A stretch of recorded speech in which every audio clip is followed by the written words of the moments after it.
Dear viewers, Bangladesh army unit লেভেলে visual observation সক্ষমতা বাড়ানোর জন্য 500 ছোট ড্রোন কিনছে। এই ড্রোনগুলো তুরস্কের ড্রোন মার্ক নামের এক কোম্পানি তৈরি করে থাকে। Arabic language news outlet Turk Press, তুর্কাল আন এবং আরাবায়ুম এজেন্সি প্রথমেই নিউজ দেয়। বর্তমান যুগ ভিজুয়ালের যুগ। হোক শান্তিকালীন বা যুদ্ধের সময়, সংশ্লিষ্ট জায়গার বা ঘটনা যেখানে ঘটছে সেখানকার ভিজুয়াল অর্থাৎ চলমান দৃশ্য রিয়েল টাইমে দেখতে পারলে সঠিক এবং কার্যকর ডিসিশন নেওয়া সহজ হয়। আর নজরদারি বা নিরাপত্তা ইস্যুতে ভিজুয়ালের কোনো বিকল্পই নেই। বাংলাদেশ আর্মি ফরওয়ার্ড এবং ক্রিটিক্যাল অপারেটিং এরিয়াগুলোতে ফোর্সেস অপারেশনে এসব ড্রোন ইউজ করবে। এই ড্রোনগুলো আর্মি ফিউচার ইনফ্যান্ট্রিমেন্ট প্রোগ্রামের সাথেও ইন্টিগ্রেট করা সহজ হবে। এগুলো হবে কোয়াডকপ্টার টাইপের আনম্যান্ড এরিয়াল ভেহিক্যাল, যার দাম কম, রক্ষণাবেক্ষণ বা অপারেশনাল খরচ অত্যন্ত নগণ্য।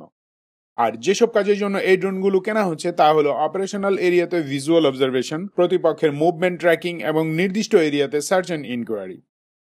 এগুলো সহজে পরিবহন এবং উৎক্ষেপণ করা যায়, দ্রুত মোতায়েন করে খুব অল্প সময়ের মাঝে কাঙ্ক্ষিত প্রয়োজনে কাজে লাগানো যায়। সব বড় বড় মিলিটারি এ ধরনের ড্রোন ব্যবহার করে থাকে। Thank you viewers for watching this video. Please stay tuned by subscribing Defense Update Bangladesh channel.